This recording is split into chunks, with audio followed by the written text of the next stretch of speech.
Welcome to Retire with Purpose, a show specifically designed to help you maximize your financial confidence in retirement. Casey Weed is the CEO and Chief Visionary of Howard Bailey Financial, a certified financial planner and Wall Street Journal best-selling author. He's your host on Retire with Purpose. Hey, I'm Casey Weed, and we believe in retirement strategies that are driven by meaning and purpose. Join us this week and every week as we discuss planning for your best retirement, pinpointing your purpose, building a rock-solid financial plan, and unpacking trending topics that could impact your financial future. Welcome to the show. Welcome to Retire with Purpose, the science of retiring with confidence, the art of living with purpose. This is your host, Casey Weed. Joining me, my good friend and co-host, Marshall Johnson. Hey. Joining me, as he always does, to discuss retirement with you. So if you're at retirement, in retirement, near retirement, or you're just seeking that coveted job optional status, then this is the conversation for you. We're going to have a wide-ranging conversation today talking about everything from retirement tools that are misunderstood yet useful. We're also going to be answering some questions from people just like yourself. We have questions about Robo advisors and Medicare. And then we also have a very special guest that's going to be joining us later in the show, JD, RACP, CLU, CHFC, RHU, AEP. This guy's got every designation under the sun. He is also a professor of advanced planning in the financial services industry. Steve Parrish going to be joining us here a little bit later. But off the top, we're going to be covering an article from our weekend reading series. This is an email series. We send this out every single Friday. It contains 4 articles on trending topics in the retirement planning space, designed to keep you on top of the latest trends so that you can make the very best decisions for yourself in retirement. Sometimes this is about investments. Sometimes it's about taxes. Sometimes it's about the latest in retirement income strategies. This week, we're featuring an article that's more about planning for the non-financial aspects of retirement in this evolving world of what retirement really means today versus what it maybe meant to your parents. This one comes from Investment News. It is titled 8,000 Days, an entire phase of your life waiting to be invented. If you'd like a link to this article, we also did a podcast on it. You can check out the full-length podcast and get a link to the article in the show notes at retirewithpurpose.com. Yeah, this is a really great article. I think it paints a really good picture about retirement and challenges the listener here to focus on retirement a little bit differently. You know, an entire phase of your life waiting to be invented. I like the way they set the stage for that. Oh, I love that. And, you know, I think we often think about retirement, even in stages. Some of us will think about retirement in different stages as, hey, this is a stage of my life called retirement. There's these small stages inside of it. We often call these a go-go, slow-go, no-go years, but usually we're just talking about this in more of a financial context. Rather than a purpose context or a meaning context or what it really means to your entire life, and even looking forward to that and managing those stages as you transition from one to the next. You know, for decades, retirement just had this clear definition. It was just, hey, it's life after work. Yeah, right? However, today, retirement's taking a more ambiguous form. It may mean employment remaining constant. You know, for many today, retirement's not just, you know, stopping work, right? It's life after work and continuing to work in many instances, maybe dropping to part-time or maybe even leading to a career change for that matter. It's no longer this brief period of time at the end of our lives where we have some relaxation and we get reward. You know, really, that's a misconception. It's a much longer period of time than that. It's not just 5 or 10 years. It's 8,000 days. Yeah. And having a framework together to tell that tale to yourself is going to be very helpful. And I've never really looked at this myself as really the 4th stage of our lives. Our lives are kind of broken into 4 different stages. We have stage 1, 2, 3, 4, and each one is made up of 8,000 days. 8,000 days. Yeah, 8,000 days. Approximately 22 years. That's 22 years, right? So we have our first stage, which is our learning stage, 8,000 days from the ages 0 to 22. We're born, we go to school, we have our teen years, we enjoy those, sometimes we dread those, and then we attend college. We get out of college, now we enter our growth years, our growing years, and that's another 8,000 days between the ages of 22 and 44. Right. And it's pretty clearly defined. Each one of those is pretty clearly defined. We know what to expect.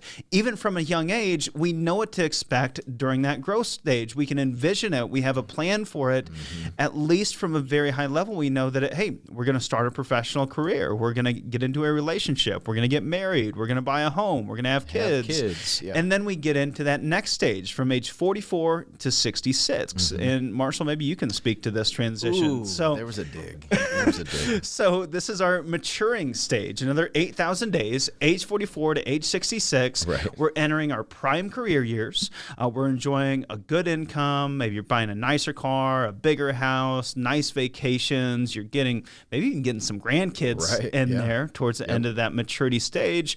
And then you enter retirement. And retirement should be an explorative stage. And I love that the author of this article says this is your stage for exploring because you have the financial freedom to explore. And this is from age 66 to 88, another 8,000 days. 8,000 days is what's going to make up your retirement. And often we just have this, well, I'm going to relax and travel a little bit, maybe play golf, spend a little time with the grandkids. It's not nearly as well defined and as easy to imagine as we see these other stages. Right. We don't clearly see the stages within that fourth stage as we do the first three. Yeah, absolutely. And without a clear picture of what lies ahead, you're going to have challenges associated with planning an entire life stage without a script. Right. Yeah, and there's been some great studies that are being done at MIT right now. I've followed the Age Lab, right? Yeah, I've followed Dr. Coughlin over there, the director of the MIT Age Lab and senior advisor at Next 360 for quite some time, and he's a big part of this research that's being done. And as they've interviewed hundreds of participants in the study on how they envision life after retirement, the majority of these individuals are saying, well, they might mention extended work or part-time, maybe leisure activities, spending time, family, volunteering. And there's nothing wrong with that. I think these pursuits, they suggest a healthy perspective on aging, but the responses, I think they clearly indicate an overly generalized vision of what could be decades of changes in work, health, finances, housing, marital status, just countless other activities. Well, and a lot of people go, all right, so you're retiring at the end of the year. What's day one look like, right? You hear that question all the time.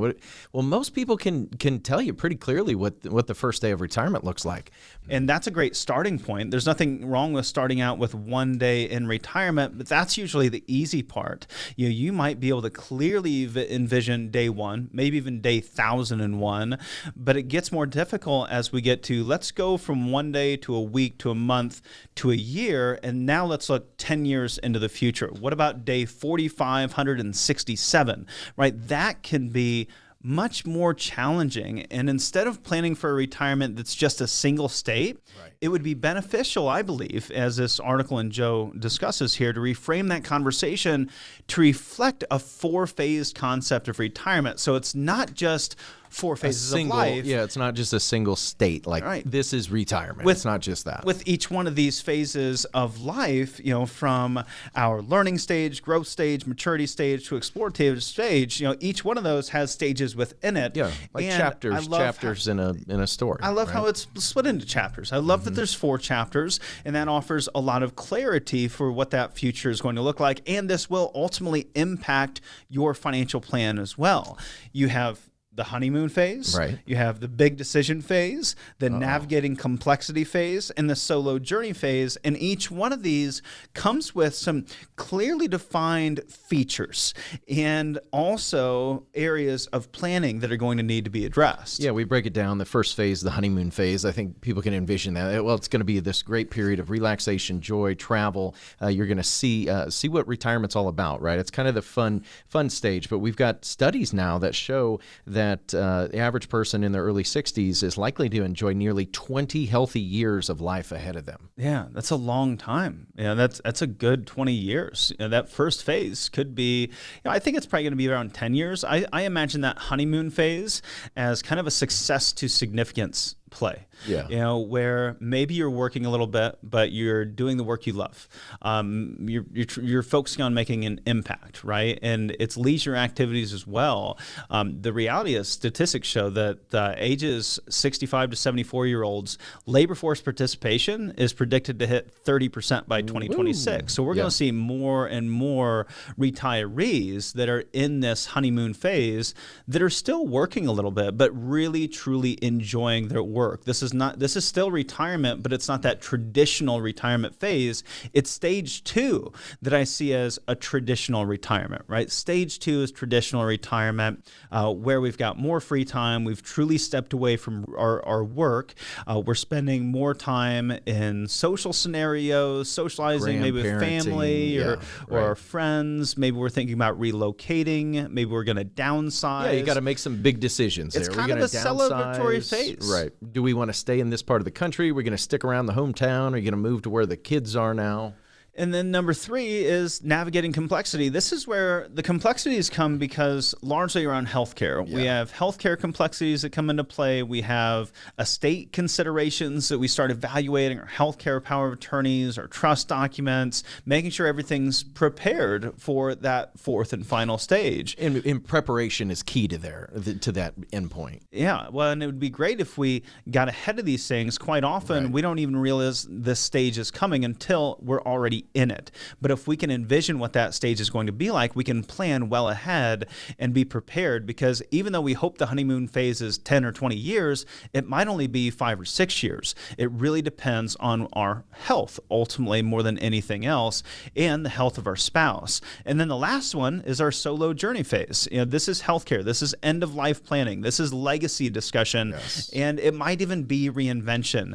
You know, I love that the author points to here that emotional well-being in older adulthood is high in comparison to other stages of life. And in episode 3 of the Retire with Purpose podcast, I interviewed the author of Happiness is a Choice You Make by John Leland. And he interviewed individuals that were over the age of 80 and found that on average, an individual in their 80s is happier than someone that's in their 20s, 30s, 40s, or 50s. Interesting. And that's a choice that they've made. But if you look ahead into that future, you might be able to make that choice today. It's all about being the author of your journey and envisioning that and starting to plan towards it. We've got a great worksheet here that we walk people through to plan out that day, that week, that month, that year, the next 10 years of their life.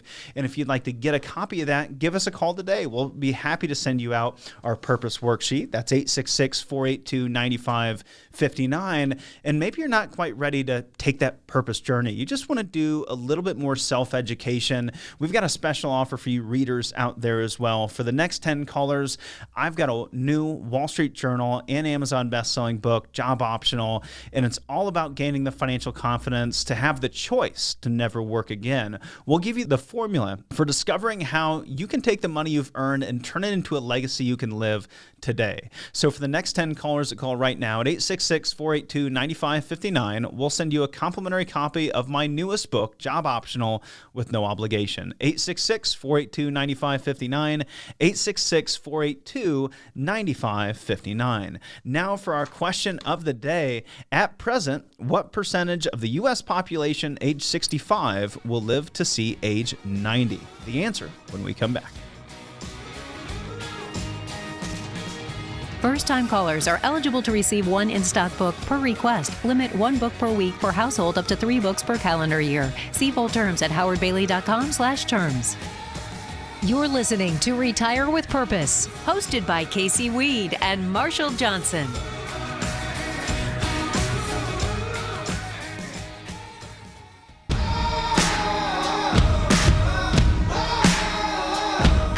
This is Retire with Purpose, hosted by Casey Weed and Marshall Johnson.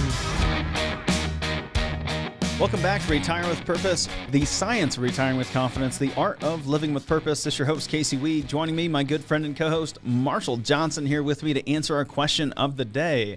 At present, what percentage of the U.S. population, age 65, will live to see age 90? Is that 10%, 15%, 25%, or all the way up to 30%? Marshall, the answer? The answer, Casey, is C, 25%. 25%. So 1 in 4 will reach the age of 90. And there's a little difference for women, right? My wife, she is going to outlive me, not just because she's a couple of years younger, but because she's healthier and she's got better genes than I do at the same time. And she's just a woman. Right. Yeah. Right. 34% chance of a female reaching age 90, 23% chance for males reaching age 90. And that's roughly a 25% chance of making age 90. And most people I find, they want to put together their financial plan to, 85 or 80. And I really think we need to be cautious with that. I don't know how long I'm going to live. I sit here and go, I think I'll probably live to 100. However, I could be wrong. What if it's 120? Yeah, you're planning a long ways into the future, and I know that seems unrealistic, but 20 years ago, back in 2000, I thought it would have been ridiculous that, I spent so much of my time on social media, right? I would have never thought that 20 years ago today, I wouldn't have cable anymore, right? I don't have cable. I just use Hulu, Netflix, and stream the news. I would have never thought I'd use YouTube for, my news television, source, right? Or to watch the election coverage. But that's the reality. We cannot predict 20 or 30 years into the future. If you're retiring at age 65, you need to plan on a retirement that lasts significantly longer than your parents lived. You need to plan on a longer retirement. We don't know what type of technological advances are going to allow us to continue to live longer and longer lives. And that's why I want you to plan on putting together an income strategy that you can't outlive. Right. And most financial advisors aren't doing that. They're running a Monte Carlo simulation saying, hey, if you die at 85, you got a 90% chance. But you don't ask them, well, what if you push it out to 90? They go, well, now you only have a 10% chance. That's what it can mean. An extra 5 years can be a dramatic reduction in your odds of success if you don't have a guaranteed income you can't outlive. Yeah, absolutely. And I think it's such a great, men tend to often underestimate how long they're actually going to live. So it's more education. The more planning we can do around that is going to be better for everybody. Hey, if you've got questions, this is your opportunity to ask us questions. If you would like to get those answered, just go on over to retirewithpurpose.com. In the bottom right-hand corner of the screen, it says Ask Casey a Question. Toss your question right in there, and we will get you an answer to that question. Whatever might be keeping you up at night, whatever you find frustrating, whatever you find concerning about your finances, your financial future, drop us a line. We'll get you an answer. If you'd like to be featured here on the show, then we will feature your question right here on the show, like we did for Brandon this week from Granger, Indiana. Brandon says, can you explain how your firm conducts consultations? What is the process? Yeah, sure thing, Brandon. Well, that's a great question. We have folks reaching out to us from all over the country, so it really depends on how close you are to one of our offices. But since you're in Granger, you could probably swing over to our Mishawaka office and have an in-face person discussion with our advisors there. But, we consult with people all over the country these days, especially when somebody retires and moves west or picks up our podcast. We do a lot of that via Zoom or telephone call, and the process is largely a conversation on the front end, just trying to understand who you are, where you come from, what's important to you, and where do you want to go. So it's a collaborative process that starts with communication. Yeah, and overall, we plan our process out into 4 different steps. I think too often, financial advisors will just send you a fact finder, expect you to fill it out, and then you pop in and your plan's all done. All right, we're on your way. That's great efficiency, but did you really understand that plan? Do you know that plan in and out? And was it designed for you, or was it designed for a computer? And what is most important is that it's customized for you. And in order to do that, you have to get to know someone. You have to truly get to know someone on a personal level in order to design the perfect plan for them. And that's why our first visit is a value session. It's a fit session. Are we a good fit? We're going to get to know each other, ask each other some questions. And then after we've gathered that information and we've decided if we could see working together or not, and answered any questions or concerns that are on top of mind, then we're going to move on to that second visit. That second visit is our strategy visit. So in that strategy visit, we're going to be laying out your planning framework. We're going to lay out a plan for you, what's going right, what could be improved upon, and what the impact is of those improvements. And at that point, we move on to our next visit, which is our fourth visit, our implementation visit. So we're actually going to implement the plan and deliver that written plan. And finally, our last step is our ongoing planning reviews. So now we come back, we've put together this framework, we've implemented this strategy for your future, and now we're going to continue to evaluate, are we on track? Do we need to make adjustments for years into the future? And we're going to have a lifelong relationship.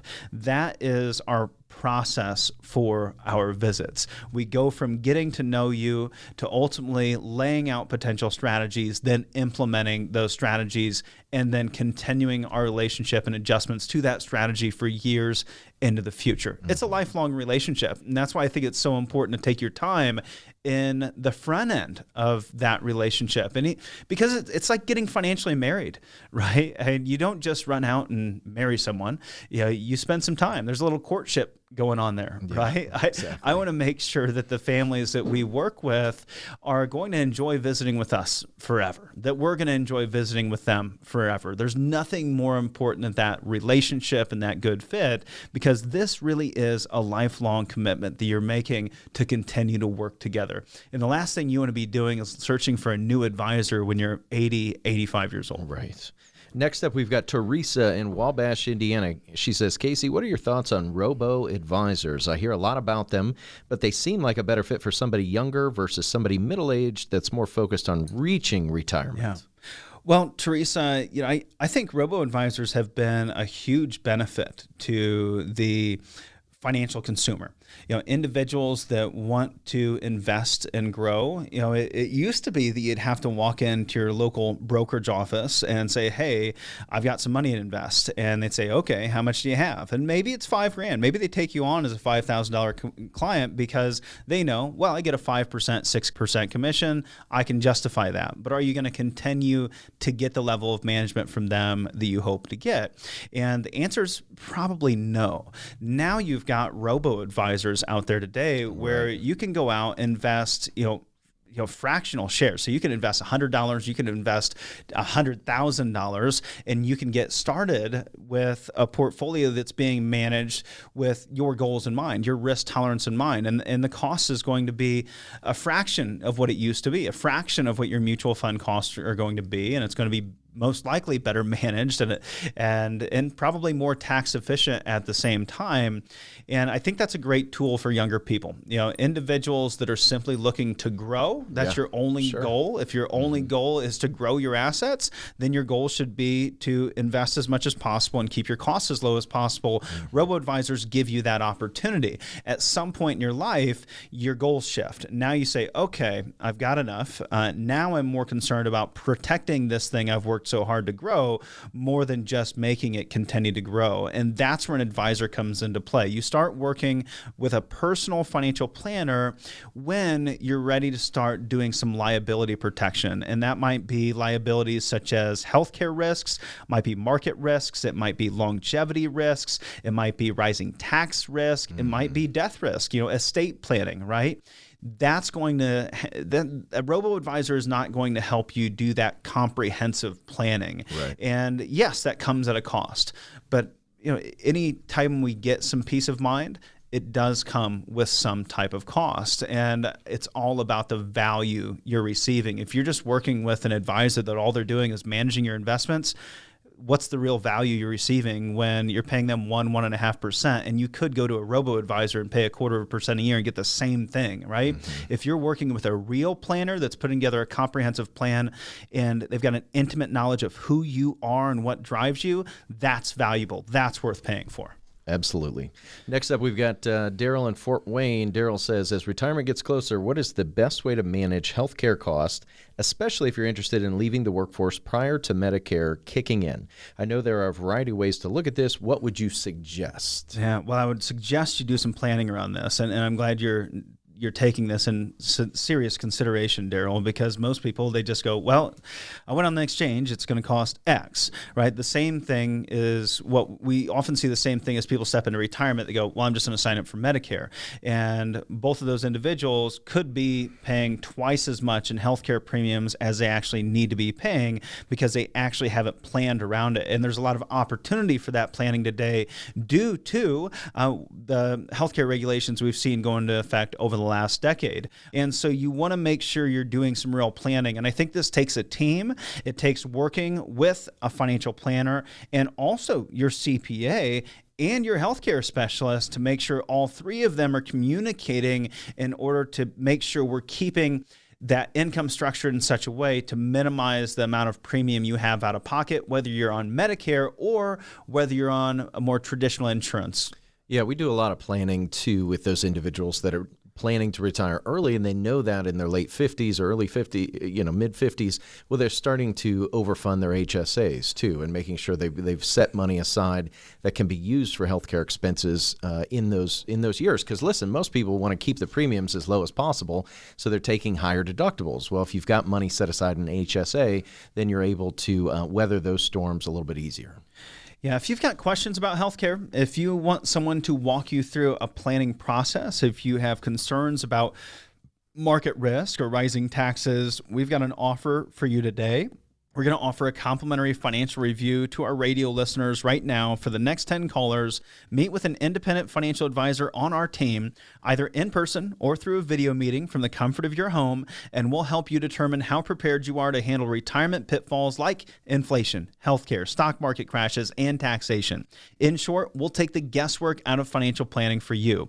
It can take just 30 minutes. You don't even have to leave your home, or you can meet with us in the privacy of our office. So for the next 10 callers that call right now at 866-482-9559, a comprehensive financial review we're offering with no obligation. 866-482-9559. Next up, we are going to have a professor of advanced planning in the financial services field, also the architect of the retirement income designation in the financial world, a professor at Drake University Law School. He's going to be talking about everything retirement in just a moment.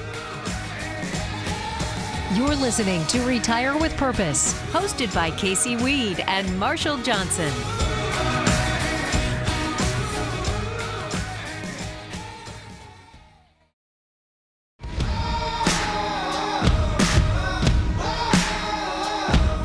This is Retire with Purpose, hosted by Casey Weed and Marshall Johnson.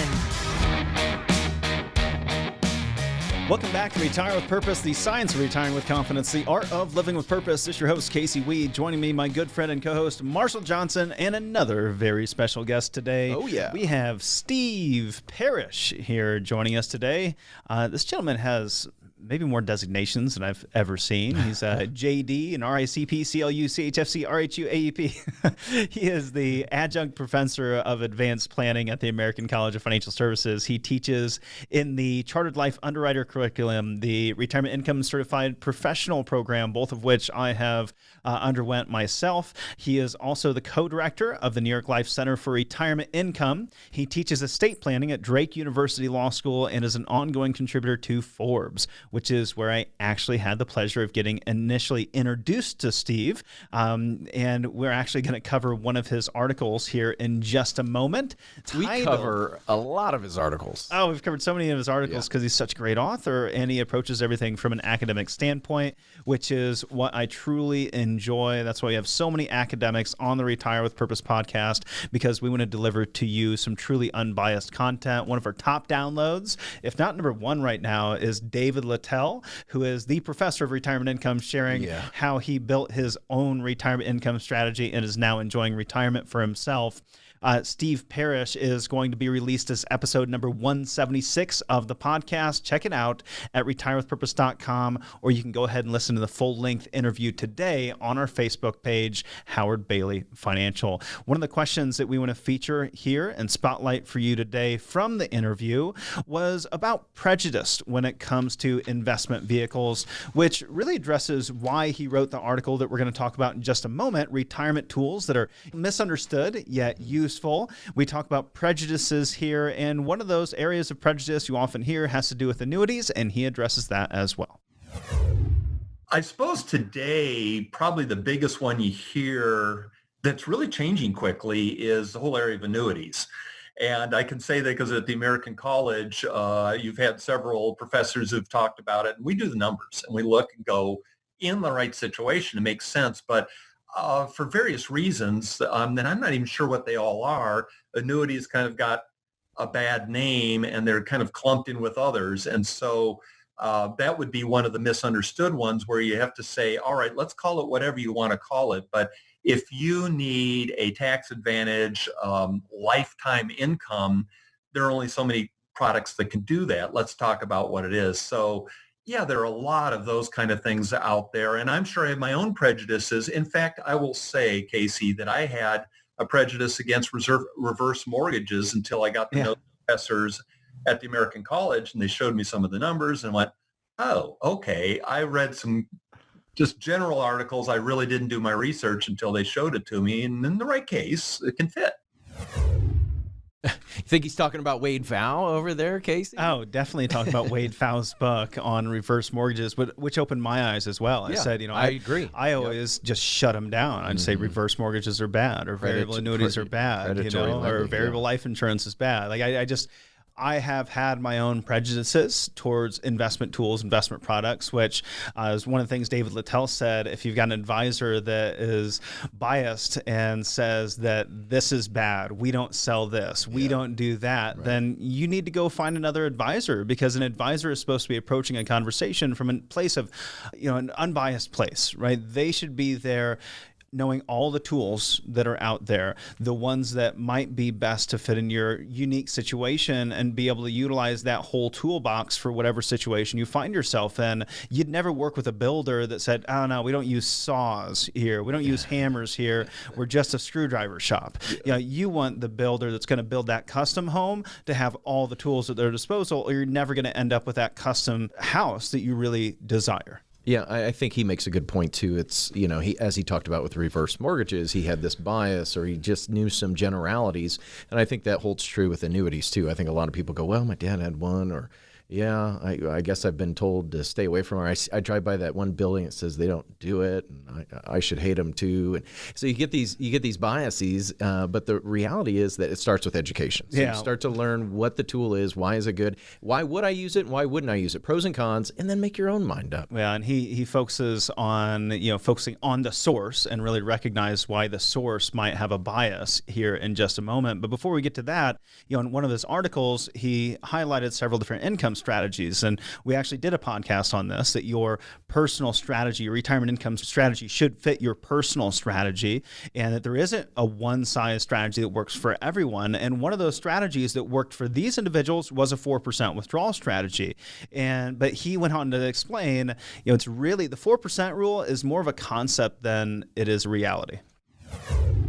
The trouble with the systematic withdrawal is that's more of an academic solution, in the sense that all things being equal, looking at past history, you can make it to age 90 and it won't collapse.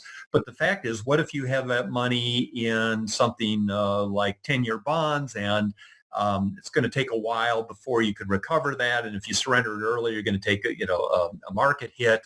The bucket approach really segments your assets and doesn't cause you the practical problems that just severing off 4.5% would.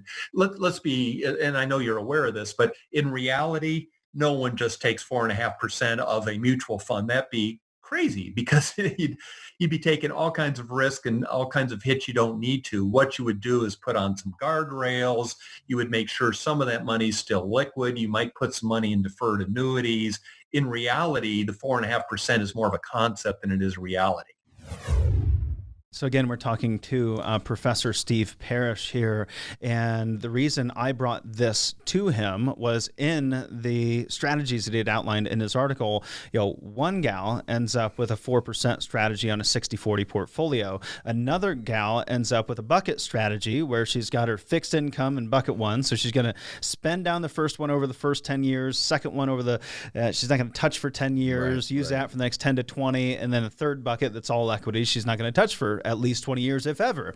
And in the end, they both ended up with the same portfolio mix. They both ended up with the same 60-40 mix of stocks and bonds, but one had it all in one account and they were just taking 4.5% a year. Another one had it in three different separate segments, right? Yeah. They had segmented it out. And he said, that's putting on guardrails, right? Putting on guardrails is segmenting it out. And it's largely putting on guardrails that are going to protect you against behavioral traits that catch a lot of people up in retirement, panicking when the market's down. Maybe you experienced this earlier in the year. You had that 60-40 mix. Well, how did that work for you? When you looked at the portfolio, it was down 20%.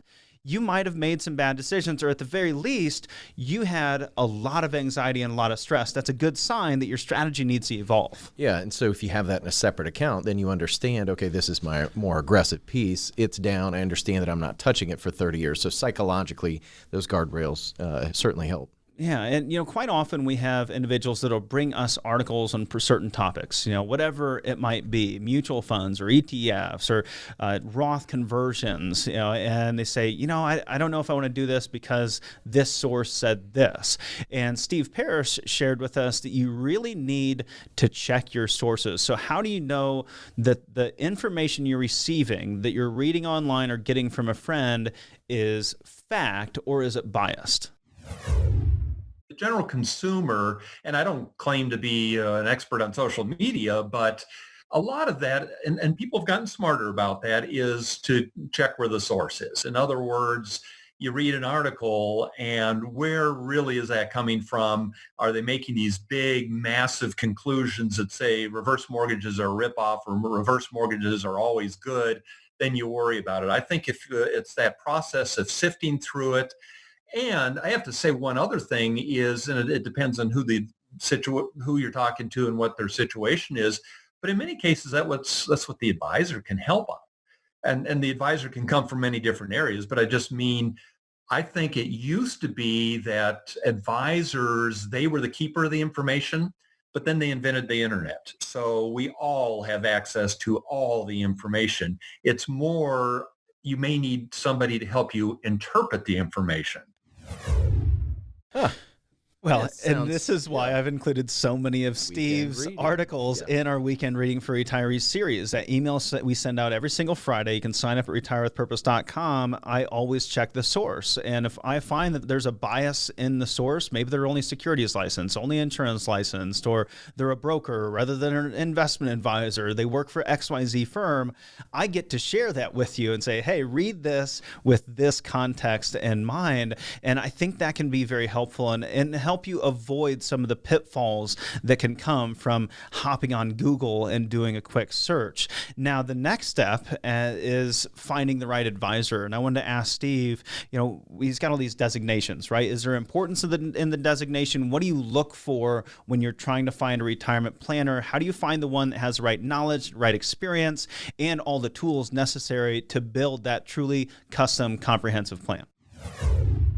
One of the things that at least can be an initial indicator is what level of commitment they've had through designation. So at the American College, we have the Retirement Income Certified Professional. We have, I think most people know the term CFP.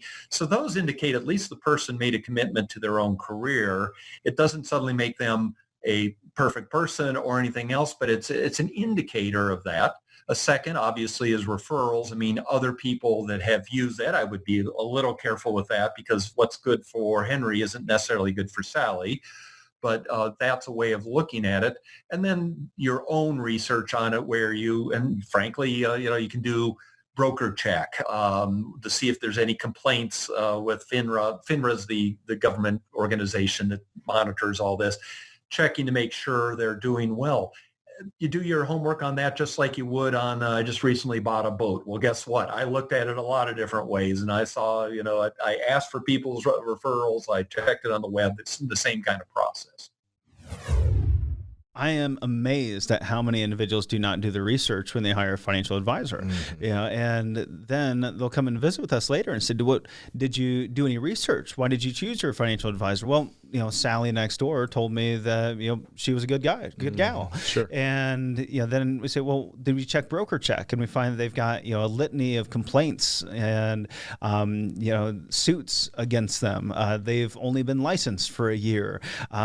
Previously, they were in a completely different business. It had nothing to do with finance. And all of a sudden, now they're selling financial products, and impacting people's financial lives. You have to do your research. And I think that designations is at least a good barometer of how experienced that particular advisor is. But that's a landmine too, because there's designations out there that you could pick up in a weekend with an open book exam.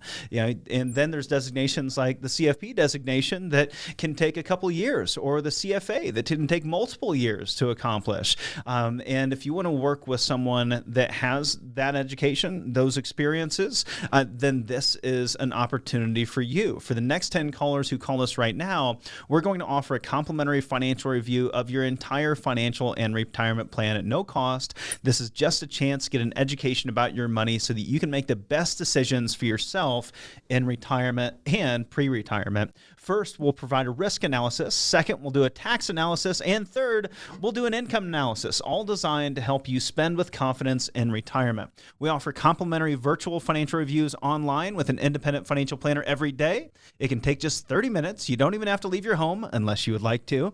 Schedule now at 866-482-9559, 866-482-9559, or visit retirewithpurpose.com. Next up, we have an article written by Steve Parrish in Forbes titled Retirement Tools That Are Misunderstood Yet Useful. We're going to hit on that when we come back. You're listening to Retire with Purpose, hosted by Casey Weed and Marshall Johnson.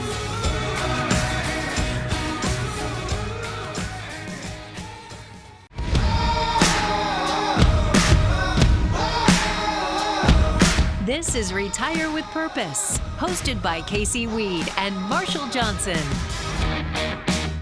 Welcome back to Retire with Purpose, the science of retiring with confidence, the art of living with purpose. It's your host, Casey Weed. Joining me, my good friend and co-host, Marshall Johnson, here with me. And this is another opportunity for us to discuss a weekend reading article for you. So if you are not familiar with weekend reading, but you'd like to stay up on the latest in retirement trends, just go on over to retirewithpurpose.com, sign up for weekend reading, and we will send out 4 articles on trending topics in the retirement planning space every single Friday, all designed to help you make the very best decisions about your finances in your life in retirement. We're going to spotlight one of those articles here for you. We also talked about this on the podcast. You can catch that at retirewithpurpose.com as well, or on your podcast app, where we discuss this article that was written by our podcast guest, none other than Steve Parrish, who is a financial professor of advanced planning.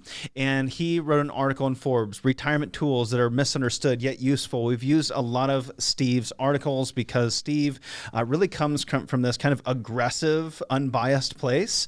And I guess I kind of find myself there a lot. And I relate to Steve. Yeah, academic approach. Yeah, I just get so frustrated by all the, we hate this, we love that, all this just crap in the financial world where people always want to beat their chest about I'm the best, or this is the best thing ever. This is the best investment. That's the worst thing. Don't ever do that with your finances, not realizing that everybody's unique. Everybody's unique. And all of those people that say those things, they have a bias. And where's that bias come from? If they're a financial advisor, the bias is coming from the company they work from or the licensing that they carry. It's not coming from a place of education. It's not coming from a place of academia, but Steve brings us that academic element. And you can see that Steve's pretty ticked off at all the garbage that's found out there on the internet as well. And he wrote this article because he had this one week, and he shared this with us during the podcast, where he just got hit by a bunch of biased people, Yeah, all at the same time. Yeah, 3 situations at the same time. Right? Yeah, he had one was a reporter and wanted to talk to him because she had heard so many bad things about annuities. Okay. Next was a friend who was concerned about his elderly mother's finances, asked if and Steve asked, had he ever considered a reverse mortgage? And then he gave him this raised eyebrow look and said, is that all you got? And then finally he was at a legal conference because he is one of the premier estate planning experts in the country. And he's at this legal conference and he's got an acquaintance that criticized another attorney saying that he's the kind of lawyer that just hawks living trusts. Right. And he said, all 3 of these are viable planning ideas, but you've got 3 that completely dismiss them as potential solutions. They are just potential solutions. And he shares with us in this article where some of these biases come from. Yeah, right. Like some of these things are born out of experience, right? You had an experience with something, you didn't like it, okay, stove hot, not going to touch it anymore, right? and then, Now, stove hot, don't touch it doesn't mean don't use it, right? But some people will never use a stove again. Yes, I'm just not going to use it in that way. Others are based on word of mouth, maybe a trusted source, maybe a friend said, hey, stay away from this, stay away from that. Or I do this with food. I will restaurants and stuff. Like I've had octopus. Like first time I had it, I was like, oh, that was horrible.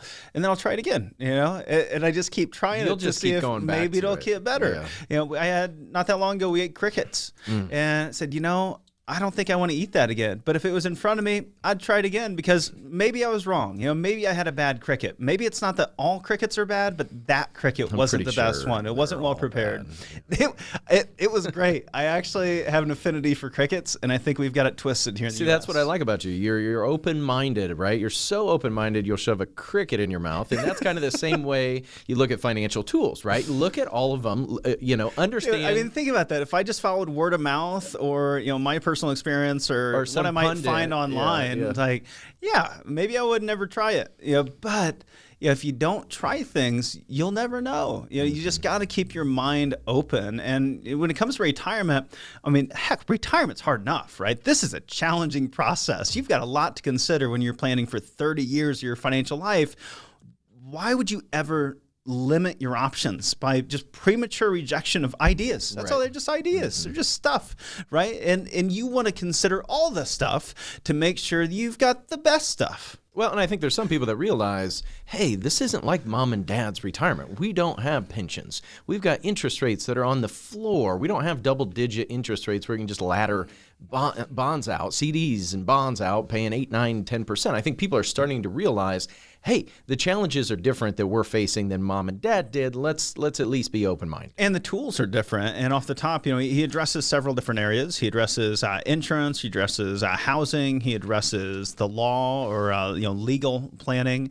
And when it comes to insurance, he said, there's 3, optional insurance products that can be useful in retirement planning. It could be life insurance, annuities, long-term care insurance, and quite often there's a lot of hits these types of products take. And Steve outlines head of a well-known investment company here in the article, saying he runs advertisements with the headline, "I hate annuities and you should too." Right. And then you've got life insurance. He said with life insurance, the old trope is that you have to lose to win, and then you got to die. You got long-term care insurance, newer kid on the block, right? And it's got a bad rap because of its checkered history of increasing premiums. But just because they're criticized, doesn't mean that they don't have merit in the right circumstances. It doesn't mean they're a bad deal for every single person. I mean, think about electric cars, right? Electric cars, super expensive, hard to find a charging station. It's like, man, I hope this works out that I always can keep this thing fully charged. And it's really expensive. But that doesn't mean that all electric cars are bad and that there isn't someone out there who is just perfect for a Tesla in the right city and they have the money and it's maybe even makes financial sense for them depending on things. And then you've got like ibuprofen, right? So non-steroidal anti-inflammatory drugs, NSAIDs. Yes. These anti-inflammatory drugs and the side effects. I mean, heck, they can cause nausea, rash, headache. They give me heartburn for that matter personally. But that doesn't mean that they're not still useful for the right circumstance at the right time. People experiencing pain and fever, right? Right, exactly. And if you're looking for predictable income that you can't outlive, tax advantages, take investment risk off the plate, so you have to worry about the market as much, then annuities are the only solution. If you want to replace income, in the case that you pass away for your spouse, if you want tax-free retirement income, if you want a fixed legacy for your heirs, life insurance is the only solution. If you want something that is going to help with the cost of assisted living, home assisted living, nursing facilities, that offers you dignity in living, avoiding being a burden to children, there's only one tool. That's long-term care insurance, right? If we focus on, maybe if we just took the name away, and that's one of the things we joked around in the podcast, like Steve quite often, he would present something to someone and not tell them the name of the tool, and they would get really excited about it until he told them the name, and then their bias creeps in. Right, absolutely. And I think we all got to own this. We all got to understand the areas that we have a bias in, and then work to understand those biases and see if they're valid. And Steve Parrish, the author of the article, also adjunct professor here in finance, he said that reverse mortgages were one of his long biases. And that was the next point in the article, that a reverse mortgage, it's helped many couples stay in their homes during retirement when they otherwise wouldn't have been able to. It's allowed them to have a stream of retirement income they otherwise wouldn't have been able to. It's been very useful for estate planning. It's been a source of needed liquidity for retirees. And it doesn't mean you shouldn't be skeptical or go in eyes wide open, but you shouldn't dismiss it as a legitimate consideration either for many homeowners that are approaching retirement. When you talk about how things have changed, this whole industry has changed. They've done away with a lot of the predatory stuff. The home equity conversion mortgage, as they call it now, is a lot different than the reverse mortgage of 20 years ago. Well, and then there's Medicaid planning. So you see Medicaid planning getting beat up sometime, or people dismissing it, saying, hey, well, you're just gaming the system, live off the government dole. But the reality is there's legitimate ways to build in Medicaid as a benefit in retirement. We partner up with several attorneys in the Fort Wayne area to help with this particular planning, help with Miller Trust, Medicaid compliant annuities, and other planning arrangements, all helping individuals qualify for Medicaid assistance without having to completely impoverish themselves. That doesn't sound like a bad thing to me. And it's not that some of those benefits aren't going to get paid back. Using Medicaid to finance housing for an elderly relative and then giving up an inheritance to pay the government back for the benefit, maybe that's a great thing for some people, right? It's not just bad for everyone. Yeah, it goes to legal matters as well. He talked about trust in the earlier I've example. beat up some living trusts in my day. Yeah, sure. I've seen many situations where a trust was sold where it shouldn't have been sold. It was just sold to generate revenue for an attorney, but I have a living trust. I have a revocable living trust because, one, I have children, and I want to make sure that they don't get a windfall when they're just children, when they wouldn't have the financial responsibility to do that. I want to avoid probate, and heck, it's easier to transfer partial interest to if you have several beneficiaries, donees, and heirs. Retirement planning, it's not a matter of absolutes. And you should be skeptical of claims of any perfect scenario, any perfect product, any ideal solution. So too should you not accept all criticisms as being universally valid. The reality is, in finance and in life, it depends. And if you're ready to open your mind to what the future could hold for you, what the right tools could do for you, what the right plan could do for you, you're going to have to visit with a truly independent advisor that has those tools and can walk you through all of those different tools to find what best suits you from an educational standpoint. So for the next 10 people who call us right now with at least $250,000 in their retirement accounts, we're going to offer a complimentary financial review of your entire financial and retirement plan at no cost.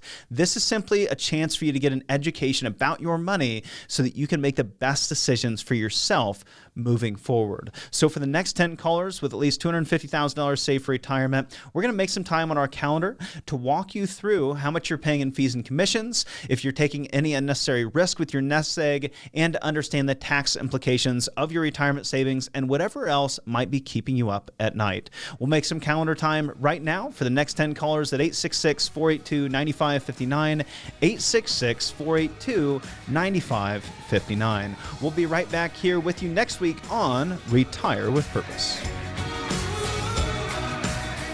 You've been listening to Retire with Purpose, hosted by Casey Weed and Marshall Johnson.